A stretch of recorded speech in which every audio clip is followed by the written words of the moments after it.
یہ وہ وقت تھا جب زمین ظلمتوں میں ڈوبی ہوئی تھی،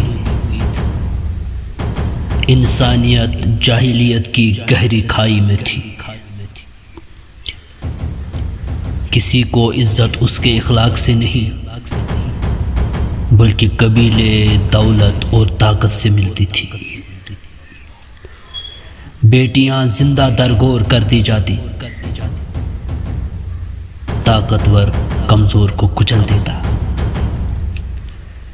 اور خانہ کعبہ میں 360 بت سجے ہوئے تھے۔ مکہ ایک تجارتی مرکز تھا لیکن روحانی طور پر بیمار۔ لوگ اللہ کو بھول چکے تھے اور رسم و رواج نے دین ابراہیم کو مسخ کر دیا تھا۔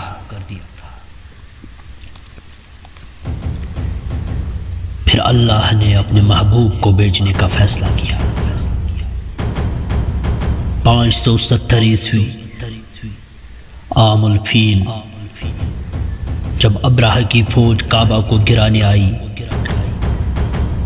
اور اللہ نے ابابیل بھیج کر انہیں نیست و نابود کر دیا۔ اسی سال ربیع الاول میں مکہ میں ایک بچے کی ولادت ہوئی۔ آمنہ کے گھر نور پھیل گیا۔ عبد المطلب خوشی سے کعبہ لے گئے اور نام رکھا محمد صلی اللہ علیہ وسلم۔ یتیمی میں پروان چڑھے مگر امانت و دیانت میں بے مثال۔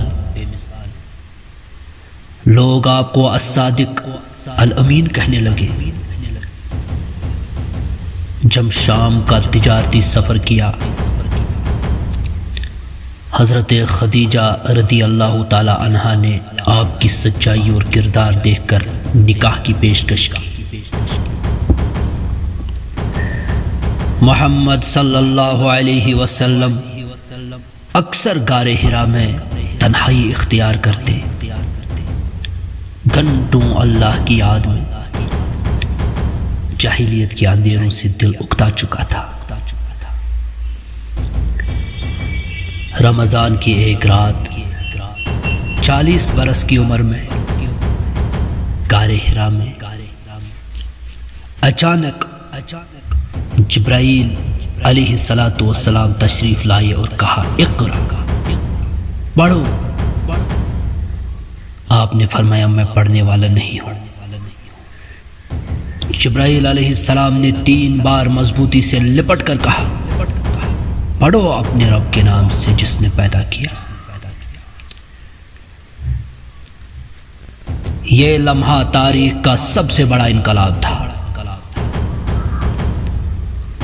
دعوت کا آغاز ہوا، پہلے خفیہ پھر کھلے عام۔ قریش کے سردار برہم ہو گئے مگر آپ علیہ السلام نے کہا اگر تم میرے ایک ہاتھ پر سورج اور دوسرے پر چاند رکھ دو تب بھی میں اس پیغام کو نہیں چھوڑوں گا۔ مسلمانوں پر تشدد ہوا، شیب ابی طالب کا بائیکاٹ ہوا، طائف میں آپ پر پتھر برسائے گئے مگر آپ علیہ السلام نے بد دعا نہیں دی بلکہ کہا اے اللہ میری قوم کو ہدایت دے، یہ نہیں جانتے۔ جب مکہ میں ظلم حد سے بڑھا تو اللہ کے حکم سے ہجرت کا وقت آیا۔ غار ثور میں ابو بکر رضی اللہ عنہ کے ساتھ چھپے، دشمن قریب تک پہنچ گئے۔ ابو بکر رضی اللہ تعالیٰ عنہ گھبرا گئے مگر آپ نے کہا غم نہ کر، ہمارے ساتھ اللہ ہے۔ مدینہ پہنچے تو ایک نئی اسلامی ریاست کی بنیاد رکھی گئی۔ 8 ہجری میں آپ صلی اللہ علیہ وسلم 10,000 صحابہ کے ساتھ مکہ میں داخل ہوئے۔ کعبہ کے تمام بت توڑ دیے گئے اور اعلان ہوا حق آ گیا اور باطل مٹ گیا۔ باطل تو مٹنے ہی والا ہے۔ جن دشمنوں نے آپ صلی اللہ علیہ وسلم کو تکلیف دی تھی سب کو معاف کر دیا۔ حجۃ الوداع میں فرمایا آج تمہارا دین مکمل کر دیا گیا، سب انسان برابر ہیں، کسی عربی کو عجمی پر کوئی فضیلت نہیں مگر تقویٰ سے۔ 63 برس کی عمر میں ربیع الاول کی 12 تاریخ آپ صلی اللہ علیہ وسلم نے دنیا کو الوداع کہا، مگر اپنے امتیوں کے لیے آخری الفاظ یہ کہے، نماز کا خیال رکھنا اور اپنے غلاموں کے ساتھ نرمی کرنا۔ وہ دنیا سے چلے گئے مگر ان کا نور آج بھی دلوں کو زندہ کرتا ہے اور ان کا پیغام قیامت تک باقی رہے گا۔